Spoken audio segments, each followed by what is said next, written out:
Hello, everyone. Welcome to Be Waste Wise. I am Shweta Dandapani. I am the community builder at Be Waste Wise. And today we're going to be discussing multidimensional approaches to food waste prevention. We have Heis Langeveld, who is a food waste specialist. He has been a moderator for many other webinars related to food waste. If you haven't seen them, please head to the video panel section of our website and you will find them there.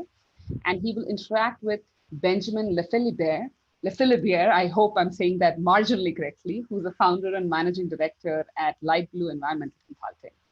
As usual, we will be taking in audience questions, so please put in your questions in the Q&A section. And we also have some polls for you, so just stay alert. Over to you, Heis.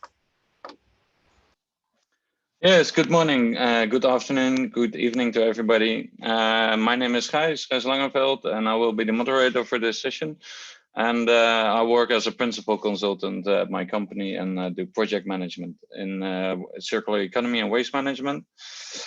Today's focus, as Sweta already said, is about an approach to food waste prevention from an entrepreneurial point of view. And I'm really excited about today because entrepreneurs are always looking for ways to improve, and I'm really looking forward to have the angle from Benjamin's point of view. We'll be introducing Benjamin a little bit later in a few moments. Again,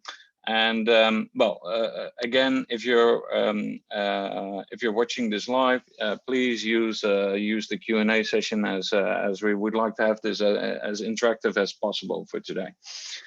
So the topic of today is again the hospitality industry and its service providers.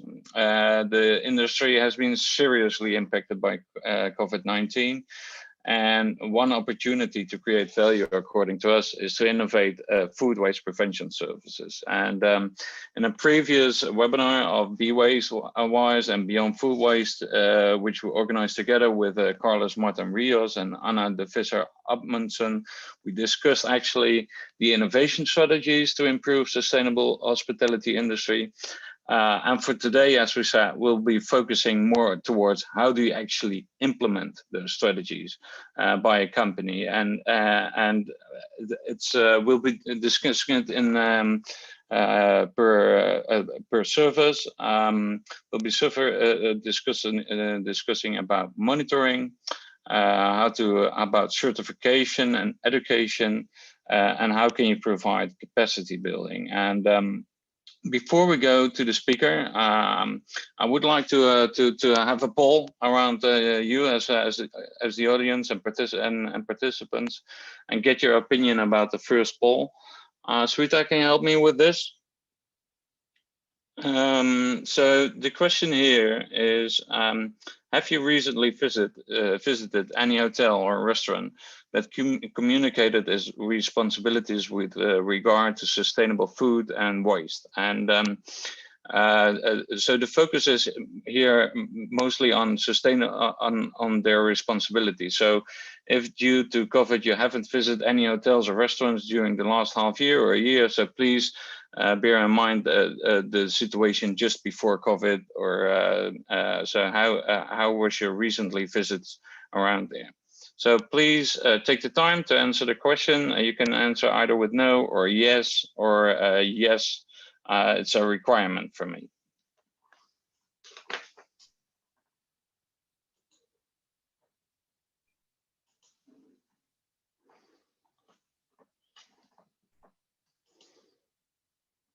So, Sweta, how do we go with the results? All right. So about half of you say no, and a few, and about the other half say, well, yes, a few times. So and there is a very small group which doesn't go to any other restaurants where they haven't got a sustainable food and waste. So that's interesting. So today we have Benjamin Lephilibert on stage. He's managing director at the LightBlue Environmental Consulting. And it's a social enterprise working predominantly with food waste prevention across Asia and Europe, with hotel groups, restaurants, international organizations, and government agencies. So that's almost everybody. Benjamin, welcome here. Can you please shortly introduce yourself and your experience in food waste and what you're doing now? Yes, thank you very much, Heis, for the invitation, and Swita as well for the introduction. So I'm Benjamin Lephilibert. I'm the managing director and founder of LightBlue. So I set up LightBlue around 2012 in Bangkok, after several experiences working for Accor, the corporate level, and from 2012 onwards, I started to be a consultant and set up my company in parallel, with always a 360 approach to sustainability in the hospitality sector. So energy, water, waste, chemicals, local communities, etc. Staff awareness, guest engagement. And during those days where we're running audit of sustainability audit for hotels, realized that there was a huge gap when it comes to food waste, that there was actually no attention being given to this topic in particular. Remember looking at bins full of food waste in that case, and just asking simple questions to the professionals around, as in like, how much food is going to that bin, and where is it coming from, and why, and how much does it cost you, and being unable to get any proper answer to those questions, which to me were actually simple and reasonable to ask, really opened my eyes on the fact that there was nothing at the time. There was no benchmarking, there was hardly any studies, there was no tools, there was no methodology, and no attention given at all to that topic. So that's where this long journey started, the journey to address this critical food waste issue. As most of you already know, 8% of global greenhouse gas emission just are related to food waste, and one of the most promising way to address climate change, according to Project Drawdown. So that was this mission that I kind of embarked on, initially as just as an individual, and then starting to get some people on board, and have been developing different ways and methodologies and tools along the way to have a maximum impact. So that's quite interesting. So you're actually saying, well, about 10 years ago, there was actually no awareness around in the hospitality sector about food waste, or almost none. So what have you seen changed during your journey in the last 8 to 10 years regarding food waste in terms of awareness by hotels and restaurants? It's a difficult question. I think I'm slightly biased as I'm living and breathing food waste. I would say that there is huge discrepancies depending on where you are first. A huge gap between the policies and the actual practices. So if you see like and if we talk about the hospitality sector, everybody committed to some sort of gigantic, massive achievement, or actually objectives when it comes to reducing food waste, but unfortunately that are never really backed up by proper means or resources, or even like a proper baseline. So all the big groups have announced 30 to 50% reduction of their food waste, but it doesn't mean much, because their starting point is unclear, and there are no way to measure how well they are performing. So this is a massive gap. I would say there is much more attention and awareness from the consumer side. So this topic, thanks to all the media and all the word, all the noise that was made around this topic, has as well pushed people to be more conscious and more demanding. The industry is getting there, but it's very slow. Okay, very interesting. So, and the other question that about your journey till now is that, well, the first 6 years were more or less like business as usual, and then COVID-19 comes in. Has that changed your business and your experience with providing services on food waste? A big time, because we were 95% of all of our customers were either hotels or restaurants when COVID-19 hit, and it hit us as hard as it did with the industry, because from 1 week to the next, almost all of our customers suddenly were down and shut down permanently or temporarily. So we got 40% of our yearly income worth of contract that were canceled in about 2 weeks time. And that moment, you know, when you've been building this business for 6-7 years already, and you're like, wow, it's all gonna crumble, and we have 2 months kind of perspective to turn everything around. So I pulled my whole team around, around me, and then said, okay, guys, from now on, like, we can't rely on our traditional model. We have to pivot, and we have to do it now. So in a couple of days, we put together some stuff that we had already on the shelf, but that we didn't activate typically, which was to focus on education. And we have been restructuring all the knowledge that we had accumulated into technical workshops and modules to cover this topic and to share what we had learned, not only from our side, but as well from external resources, researches, case studies, and other sources of expertise, to be able to develop new type of services. And we managed to do that twist.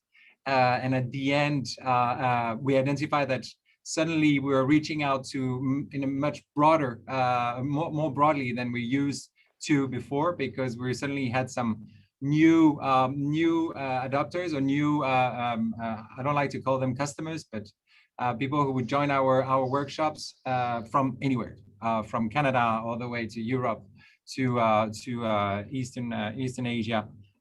So that really forced us to pivot, adapt, digitalize all of our solutions, and reinvent the type of service that we are delivering.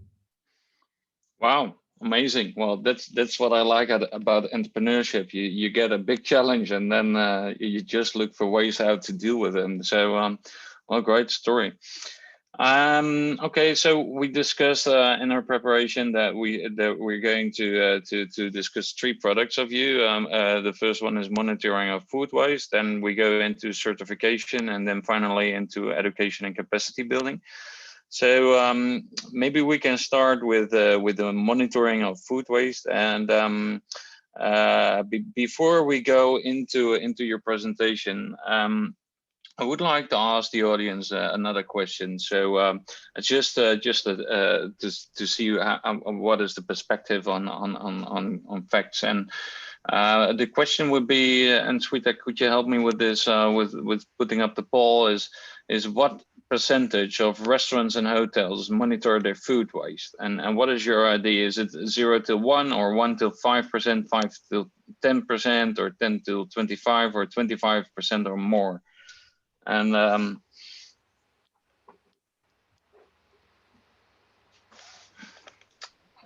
all right, I think everybody had time to click on the poll.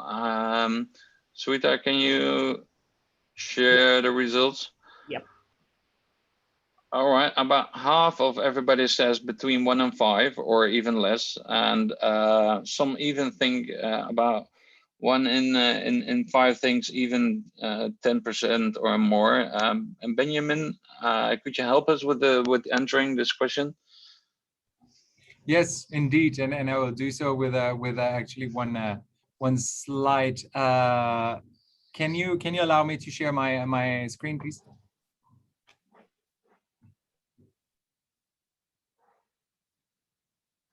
So actually, while you should be able to share your screen now. Okay, perfect. Yeah, let me show you this.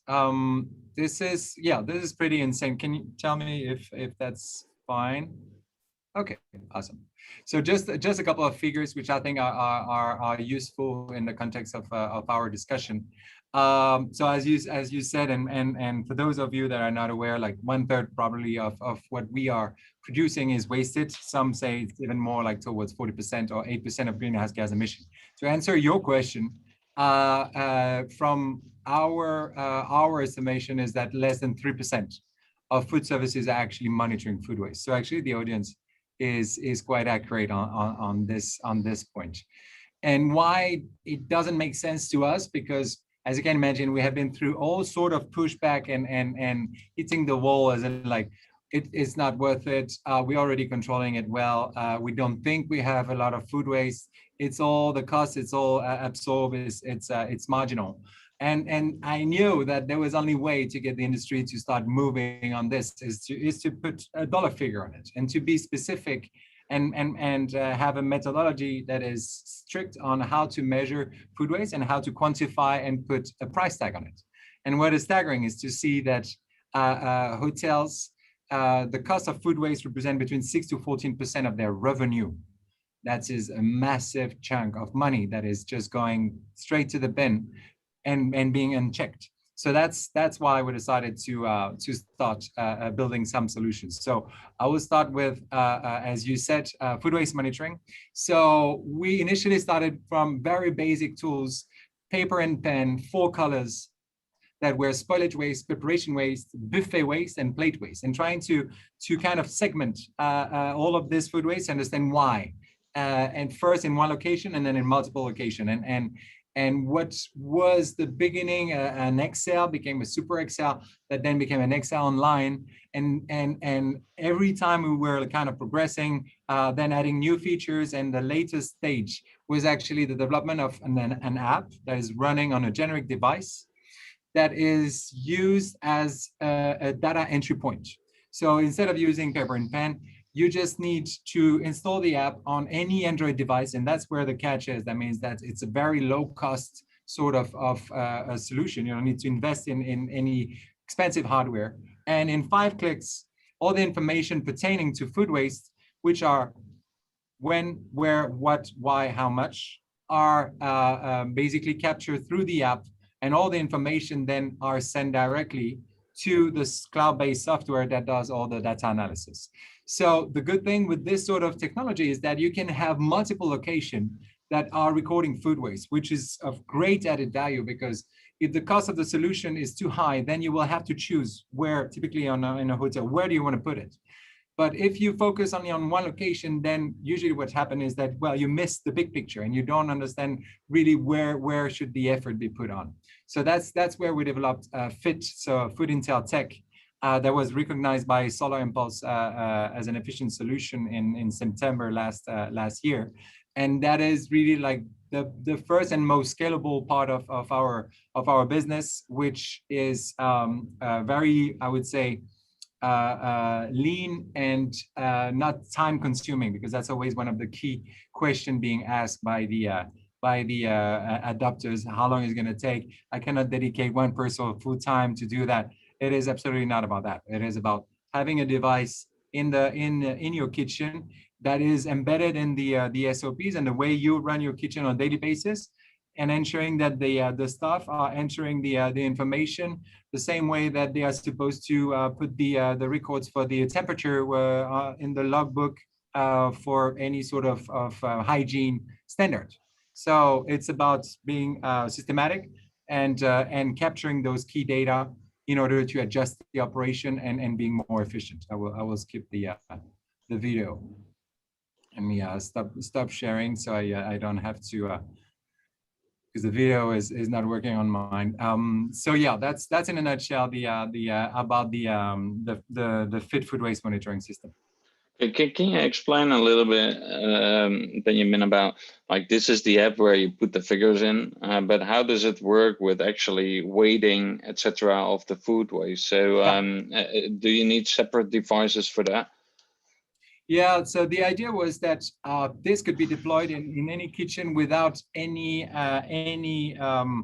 specific investment beside an Android device. So that could be a phone, it could be a tablet. We recommend a tablet, then just being on an arm.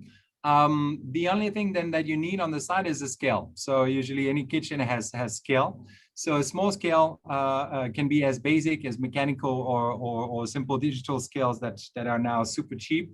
And containers. So if you look at if we take the example of a restaurant that is clearing its buffet, the staff will be collecting the food that is remaining on the buffet that will not be reused into main types. So meat, seafood, dairies, vegetables, etc. They go to the back of the house where there is this recording station. That's where the tablet is at the scale, a few containers, and then the bins. and they will weigh those different categories and then log in through the app. Typically, this is lunchtime. We are in this restaurant. This is buffet waste, and this is meat. And then they weigh. They see 2.4 kilo. They press send, and that goes directly to the software. So in that way, when you centralize those information, then you can have different perspective on how you read your data. And that's very important because it's not just like how much food waste you generate. The interesting aspect is, okay, how much food waste do you generate per shift? So how is your breakfast compared to your lunch, compared to your dinner? How is your food waste per cover when it comes to spoilage waste versus preparation waste versus buffet waste or versus plate waste? So you understand, like, is my issue related to my storage or the amount of food waste that is generated at preparation, or is it an enormous amount that is coming back from the customers, in which case, you know, that raises question about the portion size, about the quality of the food, satisfaction of your customers, etc. And then it's the same if you have multiple, I would say, areas, then you can run the same, but more like either you look at the holistic perspective or you decided to zoom in and get the information that is of interest. Okay. Thanks for sharing. I'm just wondering, could you explain a little how this system has helped restaurants and hotels in actually performing better on food waste? Do you have an example or something where you can say, well, this is how it worked and what their impact was? Yeah. We just got yesterday one of our partner who published they published their case study.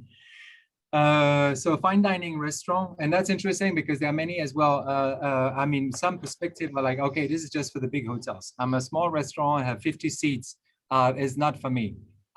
Great thing is that we have a wide variety of users, from very large hotels to single standalone restaurants. So in that case, it's a Michelin star restaurant in Bangkok called J'aime by Jean-Michel Laurin, and is typically a restaurant that has between 30 to 40 covers a day. And over the entire implementation, so 6 months implementation, they reduced their food waste per cover by 51.3%. Cut in half. So this is of course a great news. Wow. On average, normally the users is between 25 to 35. That's really the average amount of food waste reduction. And we look at food waste per cover, not just total food waste. Hotels, typically, and other case studies that we have from the JW in Bangkok, was about 108 tons of food that was not wasted over an 18 months period. So that's the type of impact that you can have once you start focusing on it, understanding the issue. And it's simply because you start to have data and answers to questions that were left unanswered until now. The how much, when, where, what, why. And that's really like the whole process. So it's not a magic wand, but it's a whole. Great.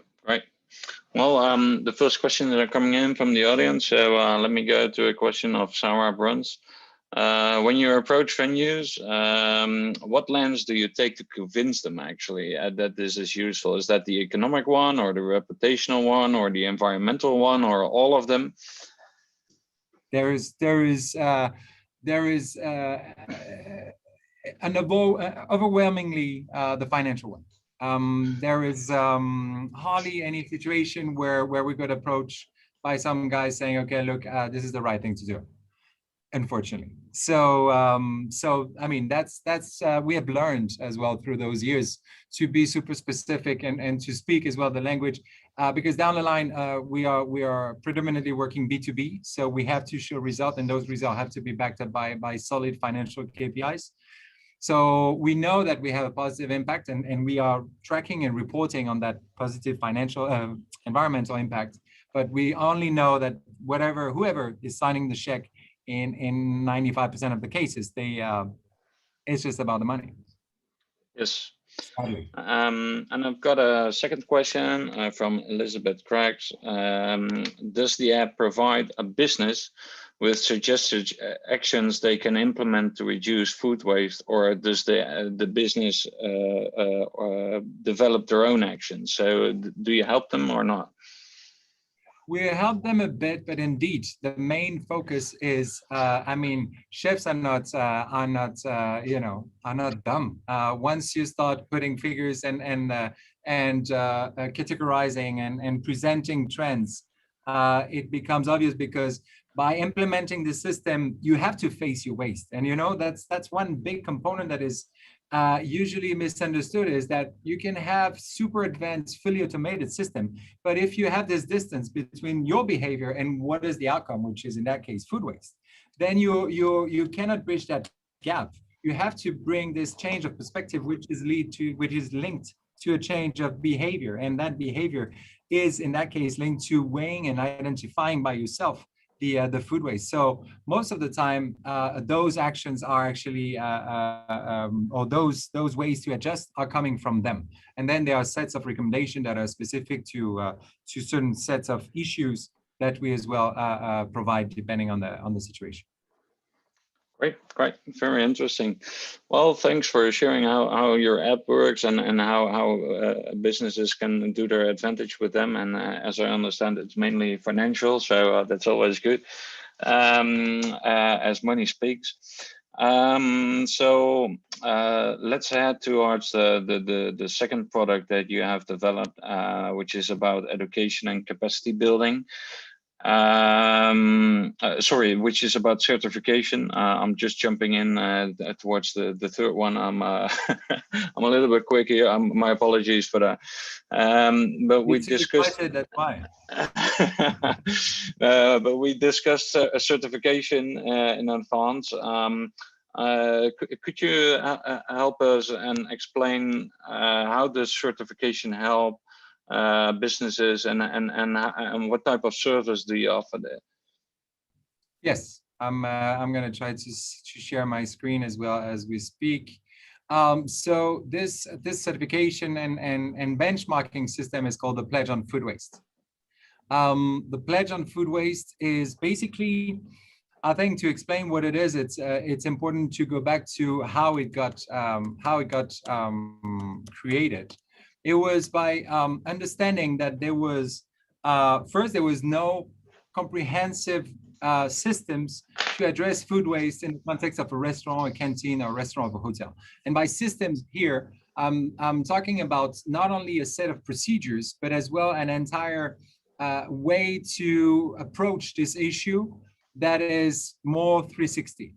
So, so the pledge was designed with one clear focus, which is providing ways for restaurants to minimize food waste, to cut on costs related to it, and as well to nurture the local ecosystem of food waste solution providers.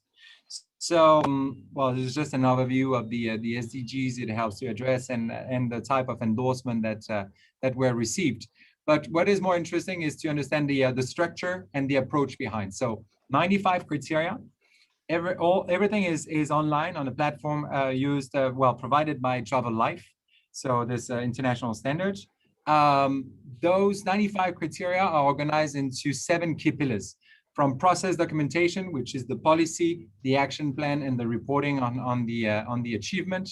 Then employee commitment, because you can't do any profound change if you don't get your team on board. So who should be trained, what sort of training they should receive. Then it's about food waste monitoring. So how do you monitor food waste on a day-to-day basis? And here it's important to mention as well that this aspect of the pledge is it doesn't force you to adopt one or the other system. You just have some criteria, so it's completely open to any other system, being paper-based or being the most advanced one that are available as well on the market.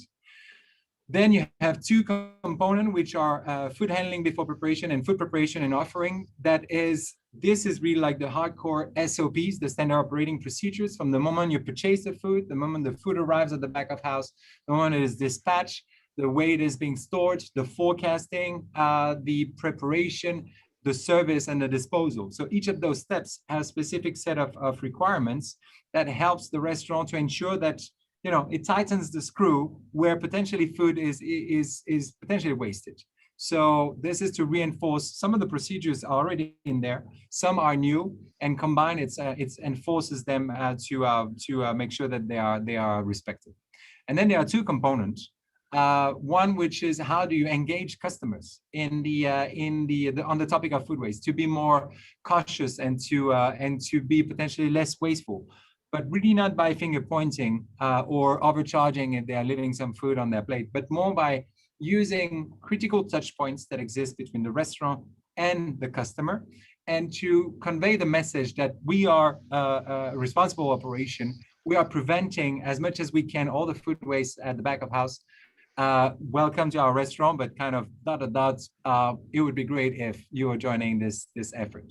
And I think this one is pretty innovative because the entire industry has been very cautious, if not pushing back on discussing the topic with the customers, but customers have a great role to play.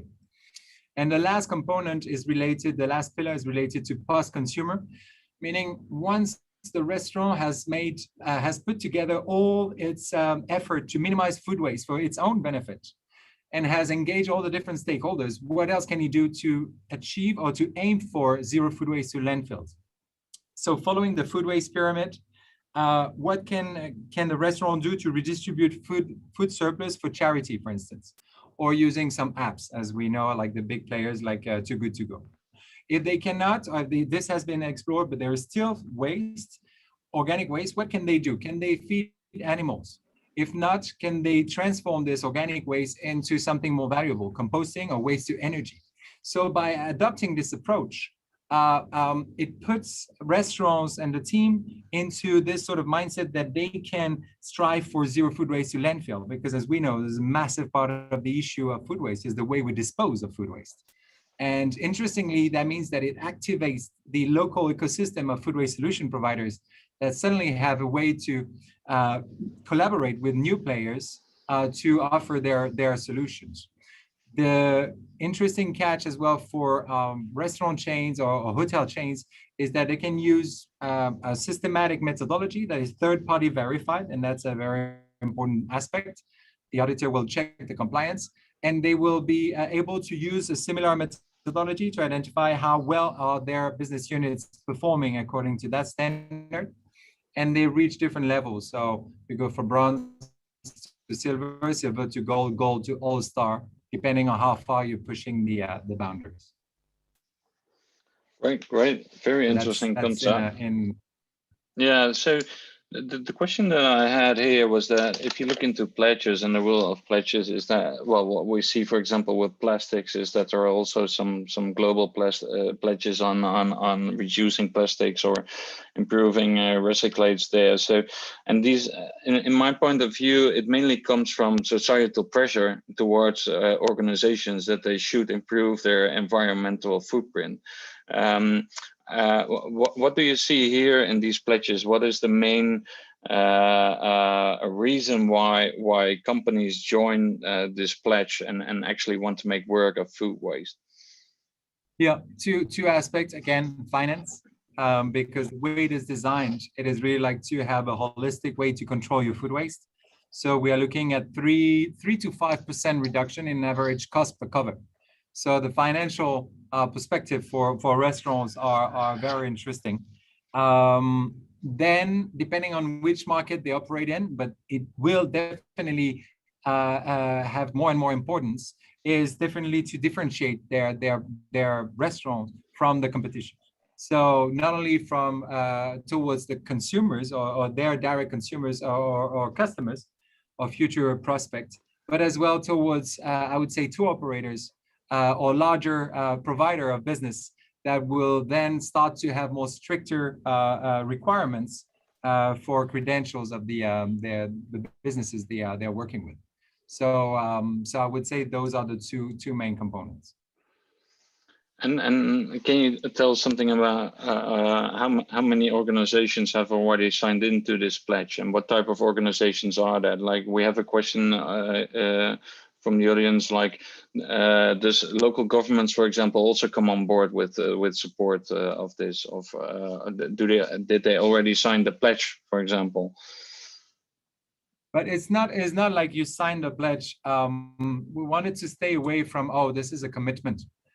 Commitment. I know that the name can be leading this way, but it's not like the government can sign up to say, okay, we wanna sign up for the pledge. This is for restaurants that decide like they're gonna enter in the process of the certification process. So very systematic. It has rules and it's verified by a third-party auditor.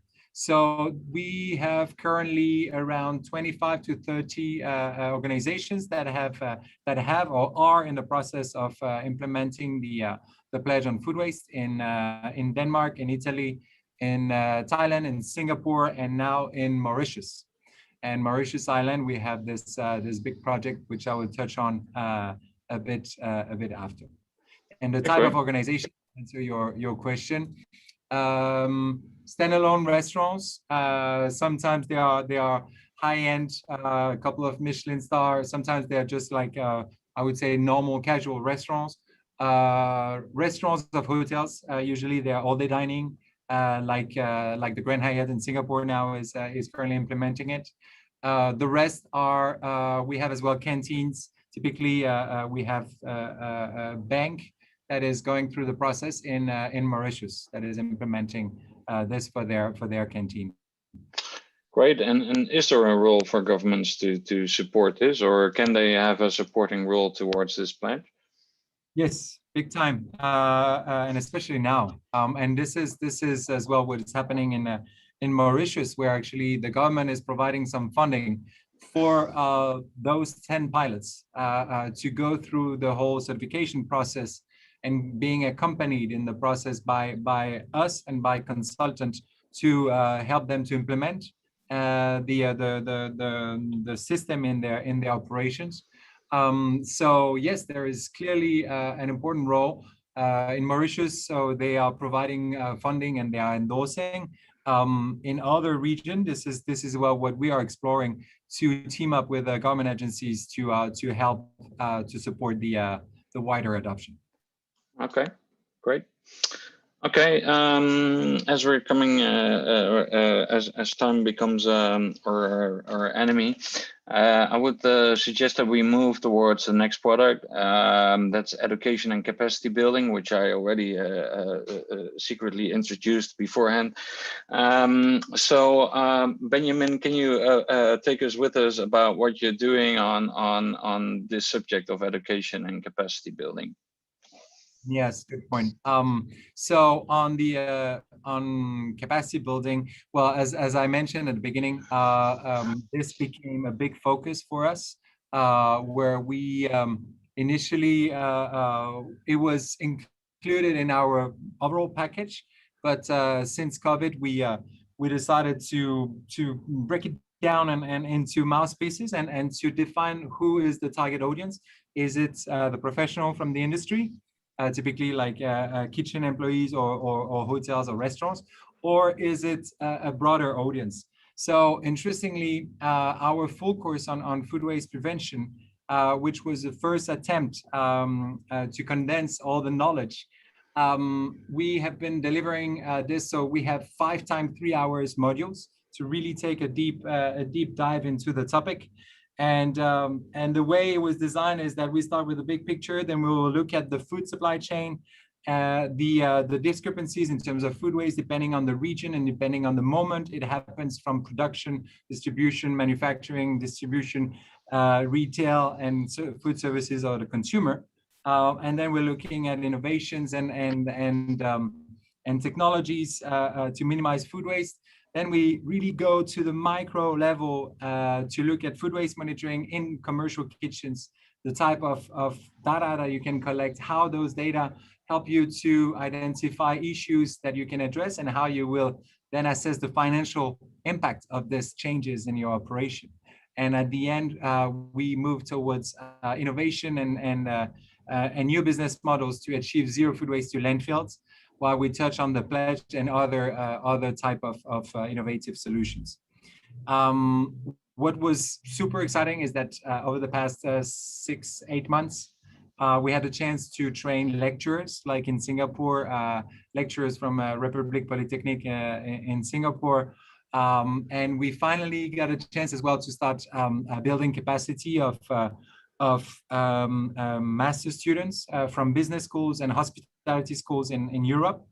And now moving towards having those 15 hours embedded in the normal courses of those culinary school, which is to us one of the greatest way to really have an impact on the next generation, those that will become the leader of the industry in the coming years. And the last component, which I think is interesting to share as well, is that we started to build new partnership through training of consultants that want to integrate the pledge in their portfolio. So we are running workshops to become accredited consultant, the pledge on food waste. And this has really opened doors as well and open opportunities to new partnership. We have completed the batch 4, and we have around 15 consultants, fantastic people that are based again in, well, Canada, US, UK, France, India, Sri Lanka, Mauritius, Ivory Coast, all the way to Hong Kong and Singapore. And we are working now with them, typically on the last project, the Mauritius project that we were discussing about, where we getting them on board to look after one of the pilots and really get themselves in the shoes of the consultant that accompany this pilot into the whole process, from the initial training to getting the teams to adopt different roles and responsibilities, and basically applying the changes needed to be in compliance against the pledge on food waste. So that's the last component of the capacity building aspect that we have been developing. So we're about to run the batch 5 pretty soon. Sounds great, building your network, right? Yeah. I was just wondering about those business schools.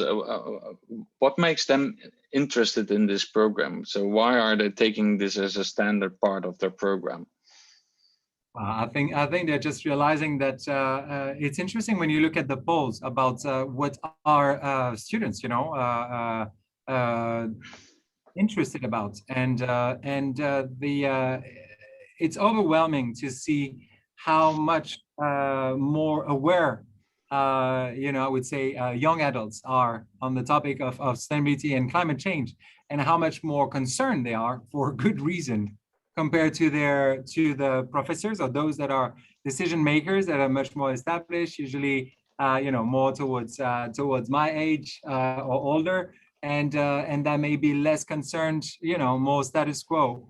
And so I think it's really to try to adapt and to answer demand by the students that would choose which universities, less so on the reputation, but more so about how well can they be trained now on the current challenges and global challenges that we are facing. So typically that's one of the driver behind. Okay. So I'm taking here two questions from the audience. The first one is, using the dispensation or era of pandemic COVID-19 in reference to the lockdown restrictions, many restaurants have adopted a takeaway system. Is it going to help much on the reduction of food waste in many restaurants, this takeaway system? No, I don't think so. I'm not an expert on takeaway. For us, the challenge, and it's not only for us, if it is a challenge for us, it's a challenge for our customers in that case. It just moves the issue somewhere else. I mean, it's of course convenient and all the benefits that we can think of, but the challenge that we don't know how much is actually disposed of by the end consumer.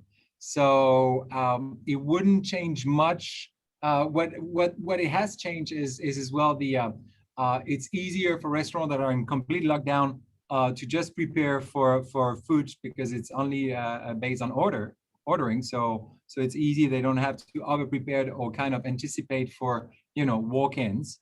So in that case, that certainly helped. But there hasn't been enough depth of data on our side to really be able to tell was it positive or not on the volume of food waste per cover during the pandemic. Okay, great. And the second question is that will students at culinary schools have the capacity to make changes in the kitchens that they then go and work in, or are you hoping for a flow-on effect? Has there been any success in this way? It's too early for us to say because we completed those 2 trainings about a month ago, a month and a half, 2 months ago maybe. So I wish I could answer that question. What is important to say as well is that those that go to culinary school, I don't have the exact figures, but it's only a chunk of them that really goes like to the big hotels group or that would join the restaurant group. There are quite a few of them that have one clear perspective is to build their own business. So would that change for them? Yes, absolutely.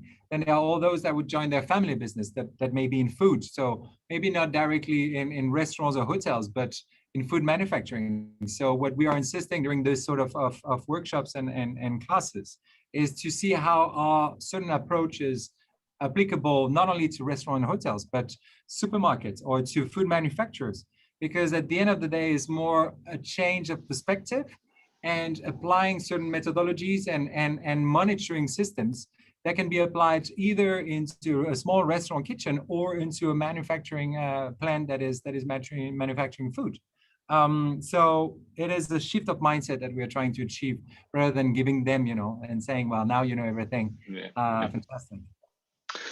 Okay, great. Well, thanks for answering the questions. Before we go to the closure of this meeting, we take another 3 to 5 minutes, I would say, to see, could you give an example, Benjamin, where all these services come together? Like we've now talked about individual services, but how do you approach as a group of restaurants or restaurant or hotels?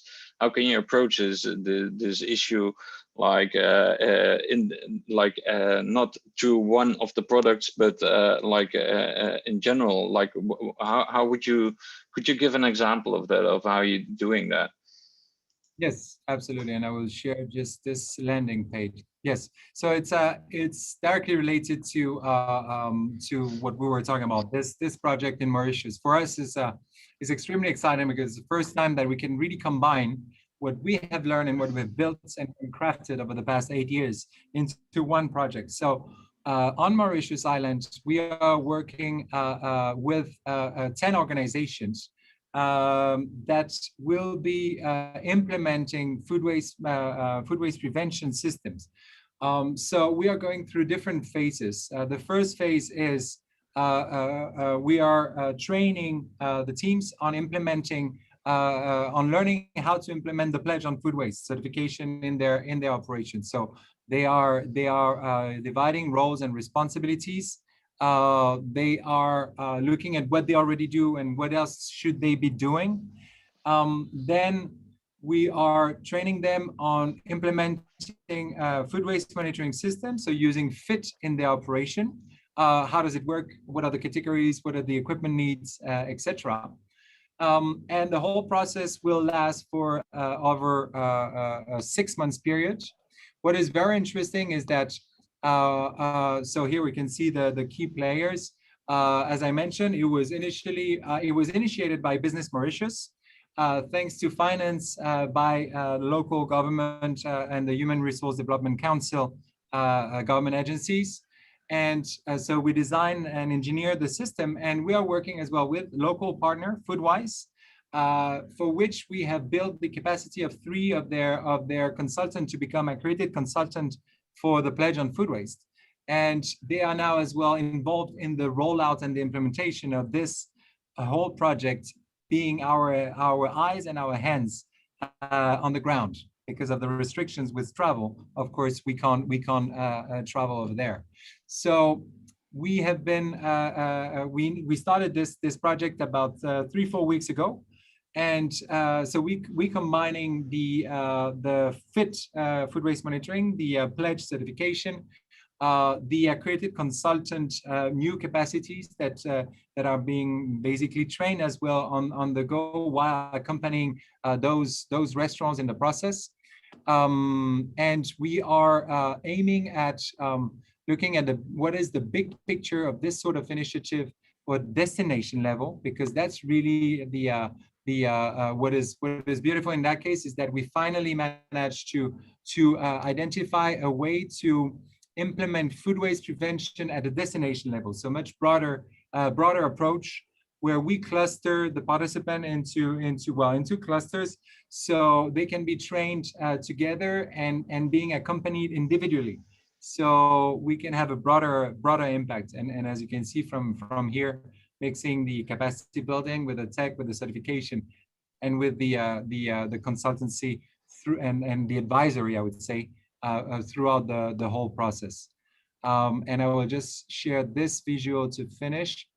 What will be very interesting is to see overall what can be the impact at the destination level when it comes to total amount of food waste that was not wasted, number of people that were trained, carbon emission reduction related to food rescue, total amount of money that was not wasted or saved thanks to this sort of initiative, and how much we manage as well to stimulate this local ecosystem of food waste solution providers with our partners that are already involved on food rescue. Great, very interesting example. I think, it's sad that you cannot travel there to see what your efforts are doing there, but in general, I think this is a really, really interesting project. And you say this takes about 6 months for such a project. That's, I presume, the conduction. How much time does actually also the preparation of such a project take, and then the execution, and then the follow-up? Yes, that's right. Yes, because there are a lot of different players. There are around 8 accredited consultants that are involved as well in the execution, plus the local partners and all the different players. And the certification itself is not something that happens from one day to the next. So usually adopters, from the moment they sign up to the pledgeonfoodwaste.org to the moment they are ready to be audited, we count around 4 months, 4 to 6 months, depending on how quick they are. Okay, cool. Okay, well, thank you very much, Benjamin. At the end, I'm just interested in one more question, and that's maybe like, what will be your call to action to the audience? So what are the things that they should move? So, for example, if I'm a restaurant owner or a hotel owner, what should I do to reduce my waste, and where can I start? Or if I'm a government, what can I do to actually make progress on this subject instead of only talking about the subject? Yeah. Okay. Yeah. Very good question. So twofold. The first part on if I am a restaurant or hotel manager, or I want to start acting on it, always start with the why.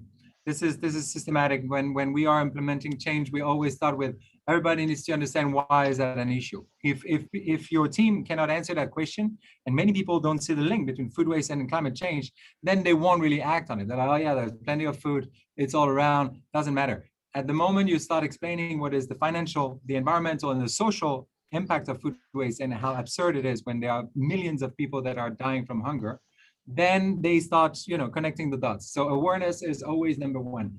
Number two, monitor food waste. If you start realizing the amounts and the type and the reason why food is going to the bin, then you can start this shift of mindset that is linked directly with then shift of way you run your restaurant. We have heard from one of our partner in Cambodia that has applied the pledge in their operation. We didn't even know it. They told us afterwards. And they really managed to turn everything around. They reduced food waste by 70%. I didn't even believe it myself. They reshift everything. They redesigned the menu. Then they were pushing the zero waste sort of items or recipe, transforming everything. Fantastic way to shift your operation. So mindset plus monitoring already make a great dent in food waste. And then it's about like adapting new procedures. And this can be either by yourself or by using typically like the pledge, which goes systematically. if I am from the government, I would focus on raising awareness in a technical way, not just like campaigns. Campaigns work for the general public sometimes if it is nicely done, but to professional, and to be able to provide technical trainings for the industry, especially now as all the industries across the world, all the hospitality is on their knees. This is a good time to provide support to help them to cope better with the situation and to acquire new skills, waiting for the situation to become, I would say, more stable. So instead, as you said, instead of talking about it, there are plenty of ways to embed new ways of working for the industry, and as well prepare that destination for a tougher competition, even tougher than before. All right. Well, thanks. We're approaching the end of this session. I would like, before we close off, I would like to say 3 times thank you. Benjamin, thank you very much for sharing your inspiring journey. It really gives me an extra sparkle to move on with food waste, but I presume that that's also true for the audience. So it's great to see how you and your team are working on this issue. Well, I would like to thank the audience. Thank you very much for your attention and for the questions that you've asked. And last but not least, I would like to thank you, Sweta, and Be Wastewise for hosting this webinar and in general this series. And for the audience, it will be online available, so you can share it with your friends or your colleagues. I think it's a great story that should be shared more. We will share some of the key messages also through our website, Beyond Food Waste, which is a blog website which I run together with Kat Heinrich from Australia, where we share best practices about food waste around the world. So I would like to encourage you to have a look there as well. Well, thanks again, and back to you, Sweta, for the last words. Thank you, Heis. Thanks a lot. And thank you, Benjamin. Like Heis mentioned, it was actually great to listen to what you and your team do. It's been an incredible 1 hour. Thanks a lot to the audience. I think Heis pretty much summed it up. You will find the recording of the webinar on the website. And I've also dropped a link to the Beyond Food Waste website that Heis talked about. So have a good day. Thanks a lot. Bye-bye. Okay. Thank you. Bye-bye.